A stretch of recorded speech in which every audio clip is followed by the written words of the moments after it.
the Angel of Independence, a monument easily recognized by Mexican citizens and even by outsiders. It has gone through a lot throughout the years. It started out as a monument to commemorate 100 years since Mexico's independence. Ever since then, it has changed appearance, it has changed location, it has even fallen to be reconstructed once again. Lots of things have happened to this monument that now serves as a common reunion point for whenever Mexico does well in soccer. But fast forward 100 years later, and now we're in 2010. It has been 200 years since Mexico's independence, and 100 years since the start of the Mexican Revolution. A new monument is made, but this one isn't as known by many people. And I can assure you, it is important. It's just that there's something a little bit off about this one. A partir de hoy, tenemos un monumento en el que todos los mexicanos podemos identificarnos. In 2009, a contest was announced by the government for architects to submit their works of a design of a monument. This monument had to be completed in time for 2010 celebration of the Mexican Bicentennial. That means 200-year anniversary.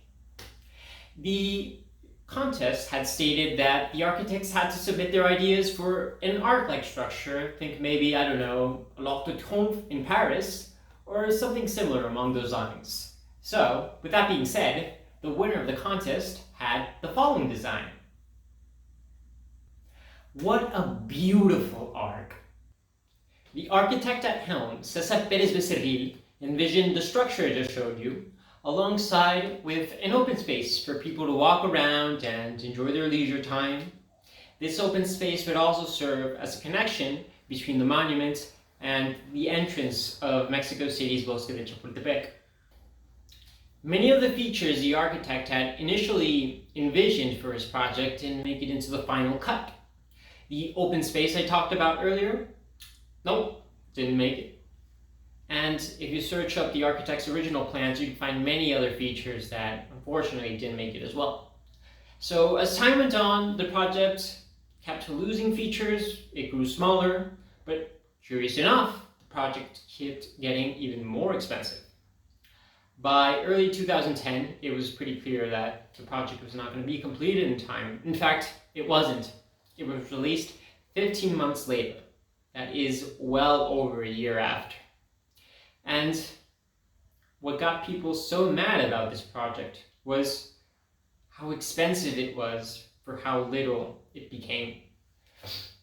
The initial budget of about 300 million pesos skyrocketed all the way up to a bit over 1 billion pesos. That's your taxpayer money. So it is to understand why people were really upset about this project. Not only was it not delivered on time, it was really expensive, and it wasn't even well made. Many of the features, as I commented, didn't make it into the final cut. Later reports revealed that 500 million pesos existed in this project of unjustified costs. That is a lot of money. Ever since then, the original project's name, Estela de Luz, has been dubbed over for Monument of Corruption. People were understandably upset, and many of them raised their own questions like, why did the government do this?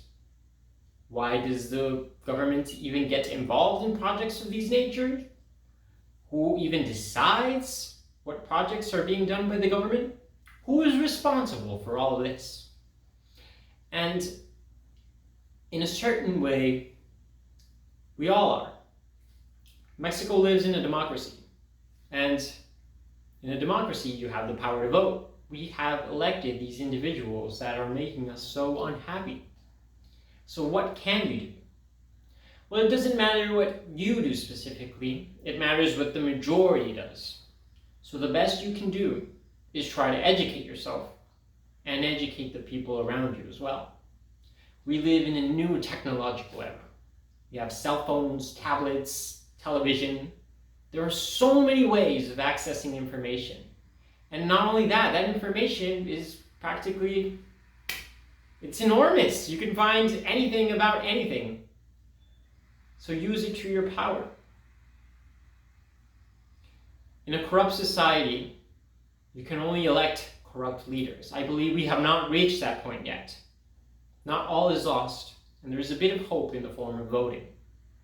Our team, to try to mitigate things and leave ourselves with a sweeter taste in the mouth, have created our own version of this project, Estela de Luz, under a more appropriate project management. So that is what could have been things if they were done correctly. Let's stop thinking of what if or what could have been. Let's start making that thing a reality.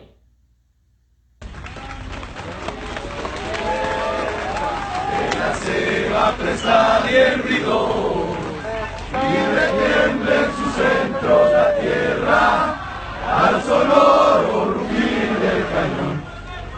Y retiemble en sus centros la tierra, al sonoro rugir del cañón.